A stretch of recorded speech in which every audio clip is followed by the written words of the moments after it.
Welcome students. Accounting problem जो आपण अभ्यासू आहोत प्रॅक्टिकल प्रॉब्लेम 4मध्ये की ज्यामध्ये preparation of income and expenditure account only या प्रकारची इंटिमेशन तुम्हाला या अकाउंटिंग प्रॉब्लेममध्ये दिलेली आहे की ज्यामध्ये अकाउंटिंग प्रॉब्लेम मी तुमच्याकडे सेंड केलेला आहे. त्यामध्ये मेन्शन केलेलं होतं following is the receipts and payment account of Satara sports club Satara.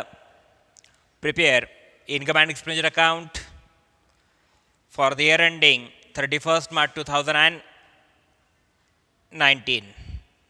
हा जो अकाउंटिंग प्रॉब्लेम आहे की ज्यामध्ये receipts and payment account for the year ending 31st March 2019 तुम्हाला प्रोव्हाइड केलेला आहे की ज्यामध्ये रिसिट साईडला जे बॅलन्सेस दिलेले आहेत ते आपण डायरेक्टली ऑन दी स्पॉट या ठिकाणी लक्षात घेत आहोत. आता एक लक्षात घ्यायचं आहे की जे रिसिट्स अँड पेमेंट अकाउंट आहे त्याची जी रिसिट साईड आहे त्या रिसिट साईडला नंबर फर्स्ट बॅलन्स दिलेला होता टू बॅलन्स ब्रॉट डाऊन. हा ओपनिंग बॅलन्स आहे कॅशचा. हा ओपनिंग बॅलन्स कॅशचा असल्याकारणाने कॅश ॲट बँक आणि कॅश इन हँड जसं की 12,000 अँड 4,500 रिस्पेक्टिव्हली टोटल कॅश तुम्हाला 16,500 प्रोव्हाइड केलेली आहे. तर हा जो कॅशचा ओपनिंग बॅलन्स आहे हा आपल्याला कुठेही ट्रान्सफर करायचा नाही आहे हे लक्षात घ्या. त्यानंतर सेकंड नंबर बॅलन्स दिलेला आहे टू सबस्क्रिप्शन. टू सबस्क्रिप्शन हा जो बॅलन्स आहे तो आपण इन्कम अँड एक्सपेंडिचर अकाउंटच्या इन्कम साईडला ट्रान्सफर करतो आहोत. मग टू सबस्क्रिप्शन त्याचा टोटल बॅलन्स जो काय दिलेला आहे टू सबस्क्रिप्शन जसं की त्यामध्ये 2017-18 अमाऊंट रुपीज 4,000, 2018-19 अमाऊंट रुपीज 44,500 आणि 2019-20 3,500. तर टोटल अमाऊंट जी 52,000 आहे ही 52,000 अमाऊंट आपण काय केलेली आहे टू बाय सबस्क्रिप्शन. तिथे टू सबस्क्रिप्शन म्हटलेलं असेल तर आपण इथे काय म्हणायचं आहे बाय सबस्क्रिप्शन. 52,000 जी आउटरीच अमाऊंट घेतली आहे ती डायरेक्टली आपण या ठिकाणी मेन्शन केली इनर कॉलमला. कुठल्या अकाउंटच्या इन्कम अँड एक्सपेंडिचर अकाउंटच्या क्रेडिट साईडला म्हणजे इन्कम साईडला. त्यामधून आपण लेस केलेलं आहे प्रिव्हियस इयरचं सबस्क्रिप्शन 2017-18चं जे होतं 4,000 ते आपण लेस केलं. ठीक आहे. त्यानंतर नेक्स्ट इयरचंही सबस्क्रिप्शन ज्या ठिकाणी दिलेलं होतं 19-20 तर ते देखील 3,500 ते देखील आपण त्यातनं लेस केलं. रिमेनिंग बॅलन्स जो आहे 44,500 की जो तुम्हाला तुमच्या अकाउंटिंग प्रॉब्लेममध्ये देखील करंट इयरचा सबस्क्रिप्शनचा बॅलन्स दिसतो तो देखील तुम्ही या ठिकाणी इनर कॉलमला मेन्शन केलेला आहे. आता यामध्ये सबस्क्रिप्शन 44,500 जो बॅलन्स आहे तो आपण इनर कॉलमला मेन्शन केला आहे. त्यानंतरचा बॅलन्स दिलेला होता to entrance fees amount mention केलेला आहे 8,000. आता एंट्रान्स फीजवरती ॲडजस्टमेंट दिलेली आहे ॲडजस्टमेंट नंबर 3 त्यामध्ये मेन्शन केलेलं आहे entrance fees are to be capitalised किंवा entrance fees are to be treated as the revenue income. म्हणजे तुम्हाला जी एंट्रान्स फीज आहे त्या एंट्रान्स फीजला तुम्हाला रिव्हेन्यू इन्कम म्हणून ट्रीट करायचं आहे मेन्शन करायचं आहे. मग एंट्रान्स फीजला जर तुम्हाला रिव्हेन्यू इन्कम म्हणून जर ट्रीट करायचं असेल तर त्या एंट्रान्स फीजला डायरेक्टली तुम्हाला इन्कम अँड एक्सपेंडिचर अकाउंटच्या इन्कम साईडला त्या ठिकाणी मेन्शन करावं लागेल. By entrance fees amount directly आपण मेन्शन केलेलं आहे 8,000 आउटर कॉलममध्ये. म्हणजे ॲडजस्टमेंट नंबर 3चा मिनिंग हाच आहे की एंट्रान्स फीजला तुम्हाला आय जर रिव्हेन्यू इन्कम म्हणून जर ट्रीट करायचं असेल तर डायरेक्टली इन्कम अँड एक्सपेंडिचर अकाउंटच्या क्रेडिट साईडला एंट्रान्स फीजची अमाऊंट डायरेक्टली आउटर कॉलममध्ये तुम्ही ट्रान्सफर करा या पद्धतीने. ठीक आहे. म्हणजे एंट्रान्स फीजला तुम्हाला काय करायचं आहे इतरत्र कुठेही ट्रान्सफर न करता डायरेक्टली इन्कम अँड एक्सपेंडिचर अकाउंटच्या इन्कम साईडला ट्रान्सफर केलं म्हणजे एंट्रान्स फीजचा या ठिकाणी मिनिंग काय होतो की entrance fee is a revenue income या प्रकारचा अर्थ या ठिकाणी निघतो. ठीक आहे. त्यानंतरचा बॅलन्स दिलेला आहे to donation for building fund. आता to donation for building fund हा जो फंड आहे ही तुमची लायबिलिटी असणार आहे. मात्र तुम्हाला या ठिकाणी preparation only income and expenditure account तुम्हाला फक्त income and expenditure account prepare करायला सांगितलेला असल्या कारणाने हा जो डोनेशन फॉर बिल्डिंग फंड आहे ₹70,000चा 70,000 रुपयांचा याला आपण लायबिलिटी म्हणणार आहोत. आणि या ठिकाणी लायबिलिटीत आपण या ठिकाणी शो केलेलं नाही आहे त्यामुळे या बॅलन्सचा या इन्कम अँड एक्सपेंडिचर अकाउंटमध्ये कुठल्या प्रकारचा उल्लेख यामध्ये करायचा नाही आहे. त्यानंतरचा पुढचा बॅलन्स असणार आहे टू इंटरेस्ट ₹600. हा जो इंटरेस्ट आहे हा तुमचा रिव्हेन्यू इन्कम आहे म्हणून इन्कम अँड एक्सपेंडिचर अकाउंटच्या इन्कम साईडला बाय इंटरेस्ट अमाऊंट मेन्शन केलेला आहे ₹600 आउटर कॉलममध्ये या पद्धतीने. त्यानंतर to sale of furniture. To sale of furniture की ज्यामध्ये अमाऊंट मेन्शन केलेलं आहे 4,500 आणि इंटू ब्रॅकेट मेन्शन काय केलेलं आहे बुक व्हॅल्यू ₹8,000. तुम्हाला बुक व्हॅल्यू प्रोव्हाइड केलेली आहे 8,000ची म्हणजे फर्निचरची जी बुक व्हॅल्यू आहे ती 8,000 आहे आणि 8,000ची बुक व्हॅल्यू असताना त्या ठिकाणी फर्निचर सेल केलेलं आहे 4,500 रुपीजला. म्हणजे 8,000 रुपये फर्निचरची व्हॅल्यू असताना फर्निचर 4,500ला सेल केलं याचा अर्थ 3,500 रुपीचा तुमचा काय आहे लॉस. म्हणजे तुम्ही 3,500 लॉसने फर्निचर काय केलेलं आहे सेल केलेलं आहे. म्हणजे याचा अर्थ लक्षात आलं तुम्हाला. जसं की तुमच्याकडे फर्निचर किती आहे सपोज 8,000 रुपीचं फर्निचर असताना ते तुम्ही सोल्ड केलं किती 4,500ला म्हणजे रिमेनिंग जी अमाऊंट असणार आहे ₹3,500ला याला म्हणा इथे लॉस. ठीक आहे, loss on sale of furniture याप्रमाणे त्या ठिकाणी आपण कॅल्क्युलेशन करू शकता. आणि म्हणूनसाठी जो लॉस आहे तो आपल्याला या ठिकाणी इन्कम अँड एक्सपेंडिचर अकाउंटमध्ये इंडिकेट करायचा. मग लॉस आपण कुठल्या साईडला इंडिकेट करणार, नेहमी इन्कम अँड एक्सपेंडिचर अकाउंटच्या एक्सपेंडिचर साईडला. इथे म्हणा इथे to loss on sale of furniture amount आहे 3,500. ठीक आहे, ह्या ॲडजस्टमेंटचे आणखी इफेक्ट्स त्या ठिकाणी आपण देऊ शकतो. मात्र या ठिकाणी फक्त इन्कम अँड एक्सपेंडिचर अकाउंटचाच उल्लेख केल्या कारणाने आपण या ठिकाणी फक्त एकच इफेक्ट त्या ठिकाणी दिलेला आहे. तर या पद्धतीने इन्कम अँड एक्सपेंडिचर अकाउंटमध्ये जे काय बॅलन्सेस आपण मेन्शन केली आहेत की जी रिसीट साईडमध्ये होते ते सर्व आपण ते ट्रान्सफर केलेले आहेत. आता रिसीट साईडचे सर्व बॅलन्सेस आपण ट्रान्सफर केलेले आहेत. काही बॅलन्सेस यामध्ये रेकॉर्ड केलेले आहेत, काही केलेले नाही आहेत. ठीक आहे, आता पेमेंट साईड आपण कंटिन्यू करतोय. बाय सॅलरीज मेन्शन केलेलं आहे. आता सॅलरीजवरती कुठल्याही प्रकारचे ॲडजस्टमेंट नाही आहे. आपल्याला माहीत आहे पेमेंट साईडचे बॅलन्सेस आपण नेहमी एक्सपेंडिचर साईडला ट्रान्सफर करतो आणि रिसीट साईडचे बॅलन्सेस नेहमी आपण इन्कम साईडला ट्रान्सफर करतो. तर आता पेमेंट साईडचा फर्स्ट नंबर बॅलन्स जो सॅलरीज होता तो आपण काय केलेला आहे, टू सॅलरीज म्हणून डायरेक्टली 5,000 आउटर कॉलमला या ठिकाणी मेन्शन केलेले आहेत. का तर सॅलरीवरती कुठल्याही प्रकारचे ॲडजस्टमेंट नाही आहे म्हणूनसाठी. त्यानंतरचा बॅलन्स असणार आहे बाय रेंट.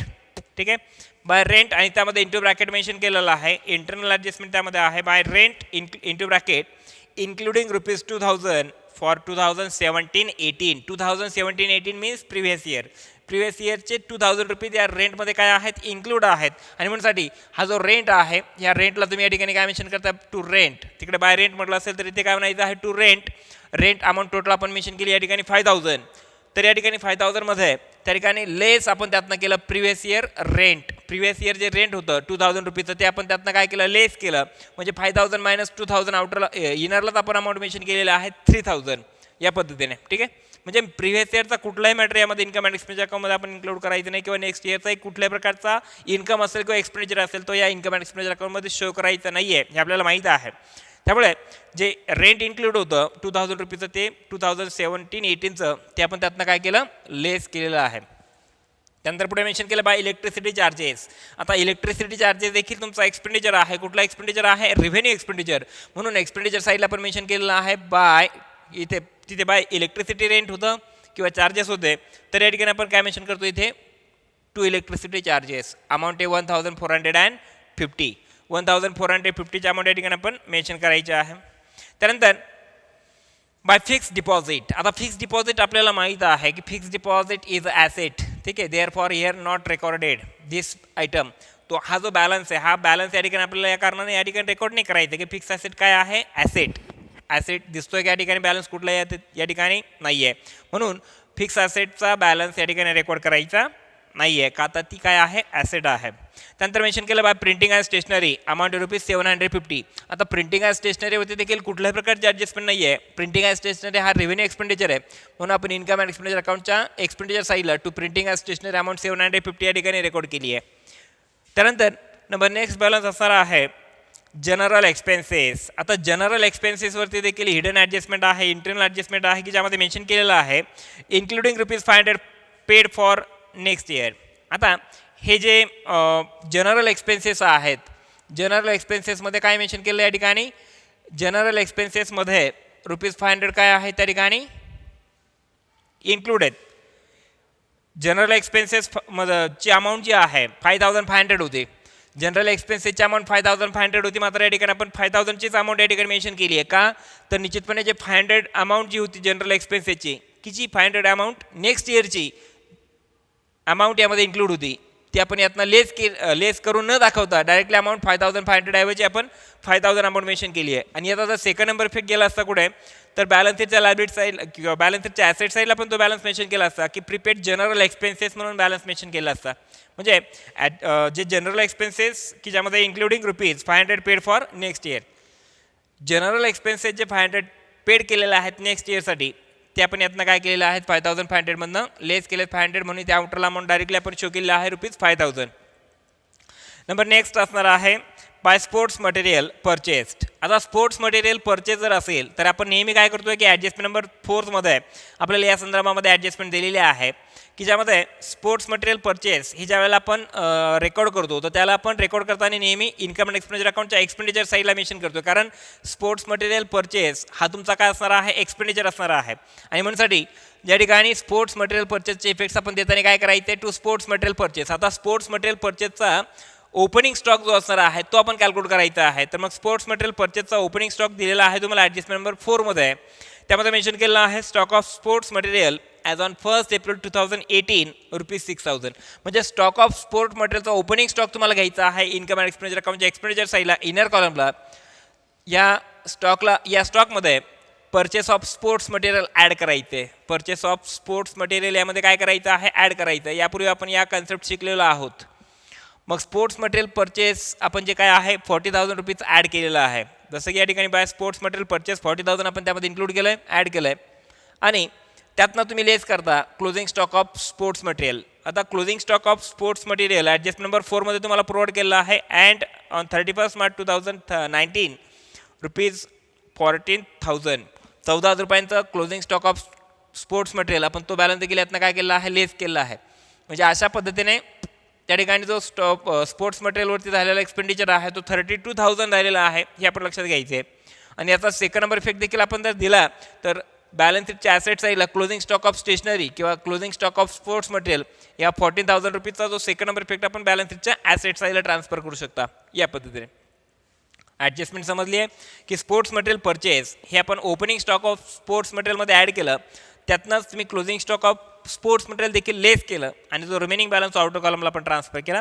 याचे रिमेनिंग बॅलन्सेस जे होते की जे आपण बॅलन्स शीटच्या ॲसेट साईडला त्या ठिकाणी दिले असते की closing stock of sports material म्हणून. ठीक आहे. त्यानंतर बाय बॅलन्स कॅरीड डाऊन. आता बाय बॅलन्स कॅरीड डाऊन हे जे बॅलन्सेस दिले जसं की cash in hand, cash at bank, cash in hand ₹8,900 आणि कॅश ॲट बँक ₹25,000, हे जे बॅलन्सेस आहेत हे आपल्याला बॅलन्स शीटच्या ॲसेट साईडला ट्रान्सफर करायचे आहेत. या ठिकाणी बॅलन्स शीट नसल्या कारणाने याही बॅलन्सला कुठेही ट्रान्सफर करायचं नाही आहे. तर अशा पद्धतीने रिसिट्स अँड पेमेंट अकाउंटचे जे बॅलन्सेस होती ते आपण ट्रान्सफर केली आहेत सर्व इन्कम अँड एक्सपेंडिचर अकाउंटमध्ये. जे यामध्ये ट्रान्सफर करणं गरजेचं होतं तेवढेच बॅलन्सेस आपण यामध्ये मेन्शन केली आहेत. अदरवाईज बॅलन्सेस आपण या ठिकाणी ट्रान्सफर केलेले नाही आहेत, आहे त्या पद्धतीनेच रिसिट्स अँड पेमेंट अकाउंटमध्ये मेन्शन केलेले आहेत. ठीक आहे. आता ॲडजस्टमेंट नंबर 1 जे आहे त्या ॲडजस्टमेंट नंबर 1चा इफेक्ट आपण देतो आहोत. मग त्यामध्ये मेन्शन केलेलं आहे outstanding subscription for current year is ₹4,500. Current इयरचं आउटस्टँडिंग सबस्क्रिप्शन जे आहे की आपल्याला करंट इयरचं ₹4,500 सबस्क्रिप्शन मिळायचं बाकी आहे, आउटस्टँडिंग आहे. म्हणून याचा आपण इफेक्ट काय देतोय की सबस्क्रिप्शनमध्ये हे आउटस्टँडिंग सबस्क्रिप्शन काय करतो या ठिकाणी ॲड करतो. जसं की ॲड सबस्क्रिप्शन आणि current year as into bracket current year म्हणू शकतो. Add outstanding for current year 4,500 म्हणजे 44,500 प्लस 4,500 आउटर अमाऊंट ट्रान्सफर करतो आपण 49,000 याप्रमाणे. आणि याचाही सेकंड नंबर इफेक्ट तुम्ही दिला असता बॅलन्स शीटच्या ॲसेट साईडला, मात्र या ठिकाणी फक्त आपल्याला इन्कम अँड एक्सपेंडिचर अकाउंटचाच उल्लेख करायचा आहे. ठीक आहे. ॲडजस्ट नंबर 1चे 2 इफेक्ट समजले. त्यानंतर ॲडजस्ट नंबर 2. ॲडजस्ट नंबर 2मध्ये मेन्शन केलं आहे outstanding rent for current year amounted to ₹1,000. Outstanding rent for current year म्हटलं आहे. आउटस्टँडिंग रेंट, आता रेंट काय आहे तुमचा एक्सपेंडिचर आहे, मग रेंट तुमचं या ठिकाणी पेड करायचं बाकी आहे ₹1,000. मग outstanding rent for current year आपण या ठिकाणी काय करणार या रेंटमध्ये add as outstanding for current year म्हणून या ठिकाणी 3,100 3,000 प्लस 1,000 आउटर अमाऊंट ट्रान्सफर केले आपण 4,000 याप्रमाणे. म्हणजे या 3,000 मध्ये 1,000 आपण काय करायचे ॲड करायचे आणि आउटर अमाऊंट जाईल किती 4,000. आणि या आउटस्टँडिंग रेंटचा सेकंड नंबर इफेक्ट आपण दिला आपल्याकडनं दिला जाऊ शकतो, मात्र या ठिकाणी बॅलन्स शीट नाही आहे. बॅलन्स शीटच्या लायबिलिटी साईडला याचा सेकंड नंबर इफेक्ट आपण ट्रान्सफर करत असतो नेहमी आउटस्टँडिंग रेंट याप्रमाणे. अमाऊंट रुपीज असेल 1,000. तरी आपण ॲडजस्ट नंबर 2चाही सिंगल ॲस्पेक्ट त्या ठिकाणी आपण दिलेला आहे, इफेक्ट दिलेला आहे. ॲडजस्ट नंबर 3 जे असणार आहे की जे आपण अभ्यासलेली आहे की entrance fees are to be treated as a revenue income. ही एंट्रन्स फीची अमाऊंट जी आहे ती तुम्हाला ट्रीट करायची आहे रेव्हेन्यू इन्कम म्हणून आपण इन्कम अँड एक्सपेंडिचर अकाउंटच्या डायरेक्टली आउटर कॉलमला 8,000ची अमाऊंट ट्रान्सफर केलेली आहे. त्यानंतर ॲडजस्ट नंबर 4 असेल की ज्यामध्ये मेन्शन केलं आहे stock of sports material as on 1 April 2018 ₹6,000 and on 31 March 2019 ₹14,000. तर अशा पद्धतीने याही ॲडजस्टमेंटचे इफेक्ट्स आपण या पद्धतीने दिलेले आहेत. आणि अशा पद्धतीने यामध्ये तुम्हाला income and expenditure account calculate करायचं आहे. त्यामध्ये आता आपण बघूयात की क्रेडिट साईड जे आहे की इन्कम अँड एक्सपेंडिचर अकाउंटच्या डेबिट साईडची टोटल जास्त येते की क्रेडिट साईडची. तर या ठिकाणी ऑब्व्हियसली क्रेडिटची बॅलन्सिंग फिगर या ठिकाणी 57,600 येते. इथे आपण बॅलन्सिंग फिगर 56,600 या ठिकाणी मेन्शन केली. आता बॅलन्सिंग फिगर या ठिकाणी सेम आहेत. ठीक आहे. आता या 57,600मधनं डेबिटची जर टोटल कॅल्क्युलेट केली अमाऊंट तर आपल्याला ती कॅल्क्युलेट होती ₹51,700. याचा अर्थ 57,600 मायनस 51,700 या ठिकाणी 5,900चा जो बॅलन्स रिमेनिंग राहतो त्याला आपण सरप्लस म्हणून या ठिकाणी कॅल्क्युलेट करायचं आहे. ठीक आहे. हे तुमचा आन्सर असणार आहे. आणि सरप्लस म्हणजे देखील काय, excess of income over expenditure. Incomes काय आहेत, एक्सेस आहेत कशापेक्षा, एक्सपेंडिचरपेक्षा. म्हणजे हे जे इन्कम्स आहेत, इन्कम्स काय आहेत जसं की या ठिकाणी एक्सेस आहेत आणि या ठिकाणी जे काय आपण समजूयात की जसं की हे जे एक्सपेंडिचर आहेत हे त्या ठिकाणी शॉर्ट आहेत.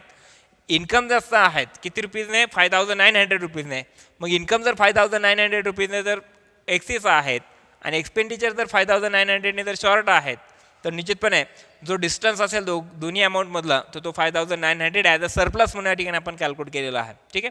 तर अशा पद्धतीने हा जो अकाउंटिंग प्रॉब्लेम असेल आहे तो तुम्हाला निश्चितपणे समजला असणार आहे. तर निश्चितपणे त्यामधल्या ज्या काही बारकावे आहेत ते बारकाईने जर तुम्ही लक्षात घेतले, ॲडजस्टमेंटचे जर इफेक्ट जर प्रॉपरली जर त्या ठिकाणी लक्षात घेतले तर निश्चितपणे आणखी व्यवस्थितपणे हा प्रॉब्लेम तुम्ही देखील स्वतः किंवा या पद्धतीचा कुठलाही एक प्रॉब्लेम तुम्ही त्या ठिकाणी काय करू शकता, इंडिव्हिज्युअली सॉल्व्ह करू शकता. ठीक आहे. थँक्यू.